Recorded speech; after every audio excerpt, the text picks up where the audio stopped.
आज मांगर के अंदर दलित बना हुआ है, 5 स्टार 7 स्टार होटल है, उसको कोई नहीं तोड़ेगा। गरीब की झोपड़ी है जरूर तोड़ देंगे। अरे कैसी मानसिकता भाई साहब, इस तरह के तो जवाब ऐसे देने पड़ेंगे। आज पूरा भारत गुजर समाज और अनूपपुर के साथ खड़ा है भाई। मुगल हमने यहाँ से भगा दिया, अंग्रेज यहाँ से भगा दिया, तब भी व्यवस्था थी शासन की, तब तो किसी ने हमारे घर नहीं तोड़े, तब किसी ने हमारी झुग्गी नहीं तोड़ी।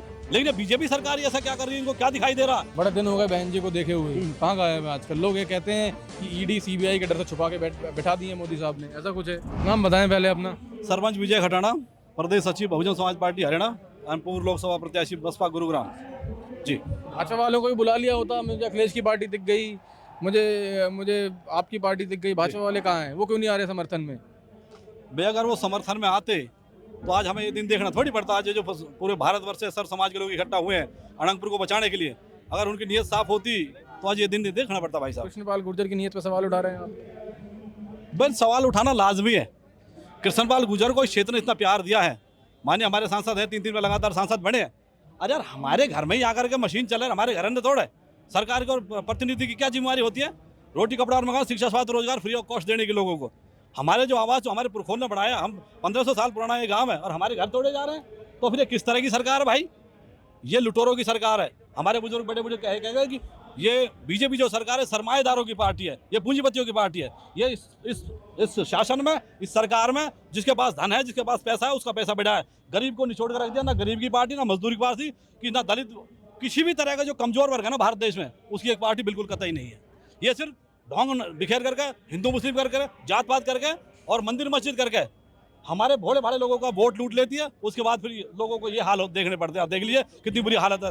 लोग, हमारी माताएं बहनें बिलख रही है, हमारे बच्चे रो रहे हैं, और हमारे सांसद साहब और हमारे विधायक साहब का जूं पे सिर भी नहीं रेंग रही। अरे कैसी मानसिकता भाई साहब, इस तरह के तो जवाब ऐसे देने पड़ेंगे। आज पूरा भारत गुजर समाज और अनूपपुर के साथ खड़ा है भाई। अनंतपुर के साथ समाज मुझे खड़ा हुआ नजर आ रहा है। पार्टी की दिक्कतें हैं। आपने बोला कि बड़े बड़े लोगों का जिनका पैसा है। एक उदाहरण देता हूँ, सवाल पूछूंगा आपसे। कोई बात। दिल्ली में बीजेपी की सरकार आई है, 6 महीने हुए हैं। जैसे ही सरकार आई है, रेखा गुप्ता ने झुग्गी झोपड़ियाँ तोड़ने का काम चालू कर दिया। सरोजनी नगर मार्केट इतनी फेमस मार्केट हुआ करती थी खासकर महिलाओं के लिए, उसको भी तोड़ दिया गया।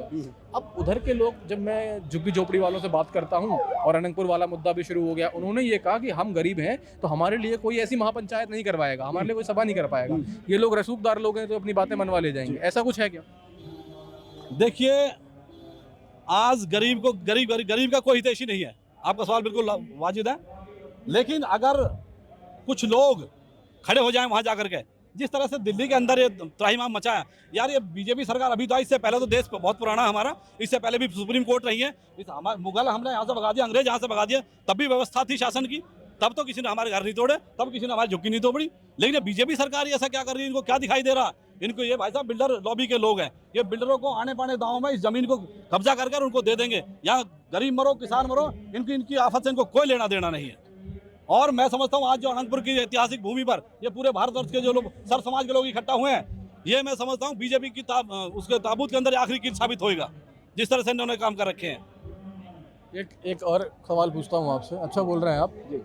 बात ऐसी है कि गुजरों का एक और गांव है थोड़ा आगे जाके मांगड़, उसमें एक होटल बना है बड़े साहब का, ललित सूरी साहब का। उस होटल का नाम द ललित है। ठीक है। ललित होटल में एक रैम्ड आर्किटेक्चर होता है। उसमें क्या होता है, जब आप किसी जगह पर इमारत बनाते हैं, अगर वहीं के संसाधनों का इस्तेमाल किया जाए, वहीं से मिट्टी खोदी जाए, वहीं से पहाड़ काटे जाए, तो उसे ये नाम दिया गया है। जब मैं अनंतपुर होके आया, मैंने महिलाओं के कपड़े बसरे देखे, वो स्ट्रक्चर गिरा हुआ देखा, पर बाबा मोहन राम का झंडा वैसे ही लहरा रहा था, बच्चों के खिलौने पड़े हुए थे। उन्होंने मुझसे कहा कि जब हमने मकान बनाया तो हम ईंट नीचे से लेकर आए, हम सीमेंट नीचे से लेकर आए, ये स्ट्रक्चर इलीगल है।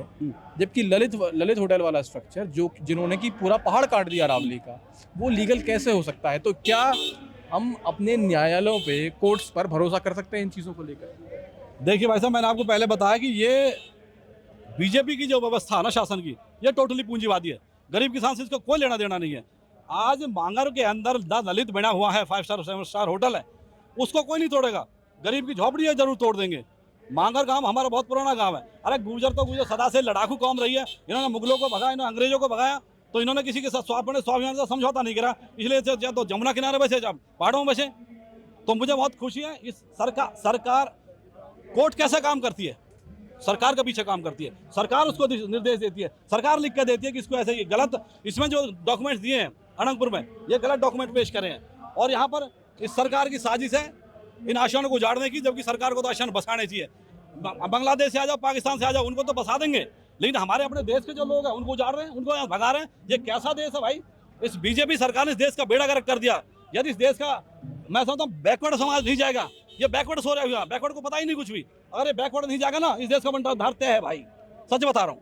अच्छा, बसपा से आप हैं, हाँ जी, तो मैं एक सवाल पूछ ही लेता हूँ। पूछ लो। बड़े दिन हो गए बहन जी को देखे हुए, कहाँ गायब है आजकल? लोग ये कहते हैं कि ईडी सीबीआई के डर से छुपा के बैठा दिए मोदी साहब ने, ऐसा कुछ है? देखिए, जैसे जिंदगी में उतार चढ़ाव होते हैं ना सब, कभी नीचे ये कभी ऊपर। उतार ही उतार हो रहा है काफी समय नहीं से। नहीं, चढ़ाव हो ही नहीं पा रहा समय है। होता है। और देखिए, मानव साहब काशीराम साहब कह के गए थे, हमारे पार्टी के जो संस्थापक थे, उन्होंने कहा था कि जब कांग्रेस जाएगी तो बीजेपी आएगी, और जब बीजेपी जाएगी तो जब बहुजन समाज पार्टी आएगी। आप देखना, आदरणीय बहन कुमारी माती ने जिस तरह से उत्तर प्रदेश में काम करा, किसी के साथ किसी भी तरह का कोई भेदभाव नहीं करा, ना गरीब के साथ, ना दलित के साथ, ना पिछड़े के साथ, ना हिंदू मुसलमान करी। सबको सुरक्षा, सबको रक्षा, सबको रोटी कपड़ा और मकान, सबको शिक्षा, स्वास्थ्य और रोजगार फ्री में, एक 3-3 बेडरूम के फ्लैट फ्री में दिए, 3-3 एकड़ के पट्टे दिए, जो लोग गरीब थे उनको मकान बना करके दिए।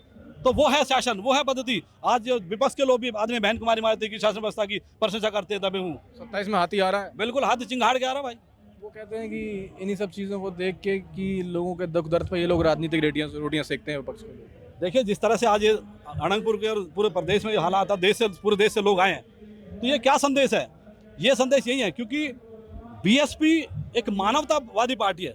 वो समझती है कि इस देश के अंदर जो भी हमारे नागरिक है वो सब समान है, किसी के साथ कोई भेदभाव ना हो, ना गरीब अमीरी के नाम पर, ना गरीबी नाम, ना धर्म, ना जात के नाम पर, और इन संसाधनों पर सबका बराबर अधिकार होना चाहिए। आदरणीय बहन जी ने वो करके दिखा, 4 बार सफल मुख्यमंत्री उत्तर प्रदेश रही है। तो बैकवर्ड के लोग अगर समझ जाए, मैं बैकवर्ड समाज से आता हूँ, गुजर समाज से, अगर बैकवर्ड समझ जाए और आदरणीय बहन जी हाथी पर सवार हो जाए ना, ये तो भगते नजर आएंगे भाई, सच बता रहा हूँ। धन्यवाद बात करने के लिए।